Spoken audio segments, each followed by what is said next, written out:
The Daytona 500 on Fox is sponsored by Dodge. Visit your local Dodge dealer today. By Pizza Hut. Order the new $10 dinner box today. By DirecTV. If you call yourself a sports fan, you've got to get DirecTV. And by Verizon 4G LTE, America's fastest 4G network.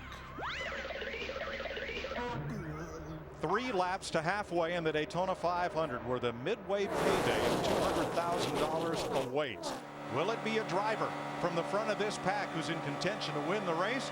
Or will 2 drivers hook up in tandem to try to get to the front and steal that money just about 6 miles of racing from right now? All you see when you're in the car, if you're not leaving this race, the car in front, all you see is $200,000 flashing on the back of that car. Can I get around him? That's the question. Mark Martin peeks out of line in the 55. 2 laps to halfway, Biffle in command. Mark Martin, I think in the 55 would love to get up there and try to do something with Martin Truex Jr. in the 56, his teammate. And then you see Clint Boyer in the 15, another teammate. I think, Larry, these guys have all seen the races down here from the 4th turn to the start-finish line. That's where most of the passes have been made. I got to believe these guys are sitting here waiting for that come to get the money lap. Second, Martin Truex Jr. hasn't won in a while. He has a Toyota Denny Hamlin right behind his. And in the qualifying race, Greg Biffle is right where he is right now, coming to get the white flag, but he made an evasive move, tried to block, and it cost him. 1 lap to halfway and $200,000 only for the race leader. This is going to look like a covey of quails when they come off turn 4. Will anyone challenge Biffle for the bonus? They're getting all lined up here. Getting ready. May have made that move a little quick. Now he's able to get back in there. Burton in the 31. I thought he moved too quick. There Here they go. come. There Truex, Hamlin. Teammate or Toyota teammates. Well, will they split the bonus? Because Denny Hamlin has just helped Martin Truex to the front. 1,500 feet, 1,000 feet, $200,000. Martin Truex Jr. leads the halfway lap of the Daytona 500. Timed it perfectly. But he definitely got help from Denny Hamlin at 11. And you know what? He'll probably split it with Denny being the kind of guy he is and everything. 2 years in a row, he's led the halfway lap of the Daytona 500. Just made about 150 grand more than he did a year ago. And now here's what'll make you mad. If you just lost that 200,000, he'll fall back in the pack somewhere right a while. Denny Hamlin's dropped behind his Tony Stewart in the 14. As you ride with Casey Kane. 100 laps down, 100 laps to go. And the other news about that halfway lap is that we won't come back tomorrow. Once NASCAR completes more than 50% of the advertised race distance, the race will be official tonight.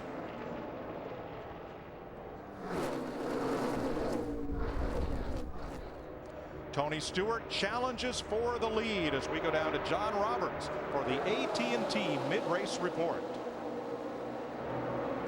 Well, Martin Truex Jr. won the midway payday, but winning the Daytona 500 will be more difficult. Davey Allison was the last driver to lead halfway and win the Daytona 500, and that was 20 years ago in 1992. It is time for our AT&T mid-race report, and now we are going to spin it forward and see who our experts like for the rest of this race, and we're going to start out with Darrell Waltrip. I picked Oak Smoke at the beginning of the race to win this whole thing. He was right up there just in. He almost took the lead. I like his strategy. My man is doing just what he needs to be doing. I'm sticking with Smoke. There isn't anyone on the gas out there like Denny Hamlin. He's gone 3 wide. He pushed Martin Truex to that halfway bonus. He just shoved Tony Stewart all the way to lead. I like Denny Hamlin's attitude, and I think he wins this race. And Michael, as far as strategy, we've seen a lot of different agendas on pit road, but I think as these guys are going to be racing real hard near the end, make sure your driver has some good fresh tires. Now the debut for Danica Patrick Sprint Cup, not what she'd hoped for. She's over 60 laps down due to that early crash, but Greg Zipadelli, looking at the overall bigger picture, able to repair her race car. She's out on the racetrack now, trying to drive with other drivers, gain more knowledge until she gets back into her next Sprint Cup race in Darlington. 13 times in 53 Daytona 500s, the halfway lap leader has gone on to win the race. But as JR pointed out, not in the last 20 years. I still like those Roush Fenway Fords, and particularly Matt Kenseth.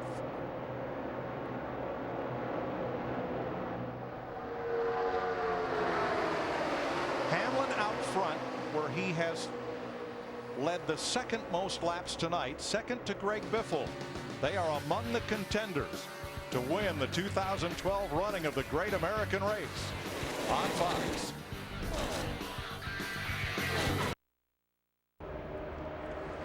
Aerial coverage brought to you by DirecTV. Only DirecTV gives you dedicated driver channels, so you'll never miss a second of your driver's race.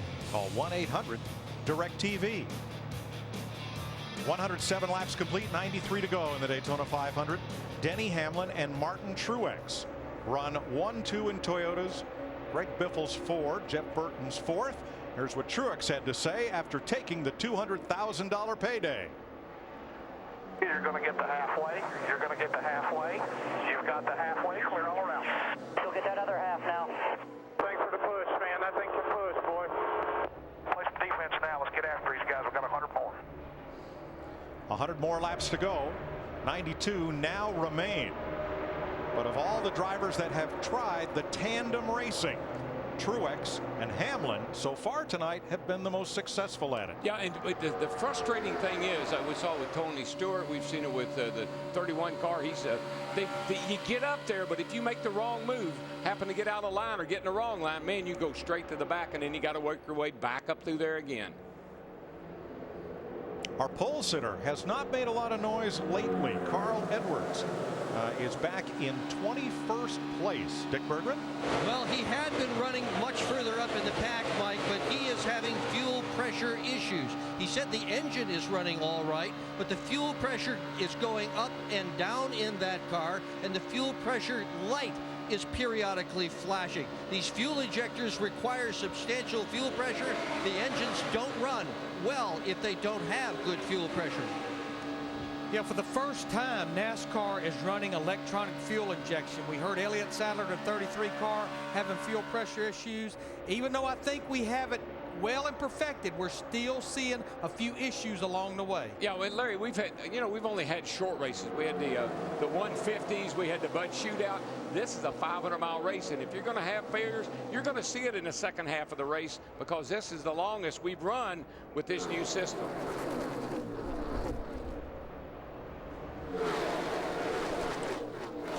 Hamlin, Truex, Biffle, Burton, and Boyer are the top five. 3 Toyotas, a Ford, and a Chevrolet.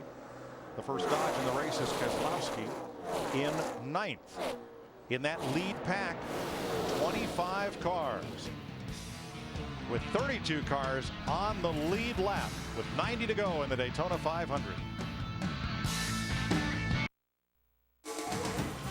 The Daytona 500 on Fox is sponsored by Lowe's. Lowe's, never stop improving.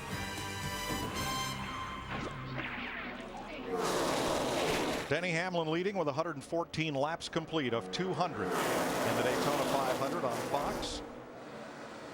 Get in on the action with Fox Fantasy Racing, presented by Farmers Insurance. Pick your team of 5 drivers each race before the green flag drops. But sign up today at foxsports.com/fantasy. Casey Kane, 7th place in his new Hendrick Motorsports ride for Farmers. Yeah, he's quietly riding along there. Hadn't heard a whole lot out of Casey yet. I say yet. Now up at the top lane, right side of your screen, the orange car of Joey Logano has been pushing the deuce of Brad Keselowski, and they got up within 4 cars of the lead, got no further, and started to drift back just a bit. No, that's a couple of drivers, Brad Keselowski in the 2, Joey Logano in the 20, that spent some time back in December visiting our troops down in Cuba for 3 or 4 days. As these cars race around the track at nearly 200 miles an hour, NASCAR has a minimum speed that each car must maintain, and they have advised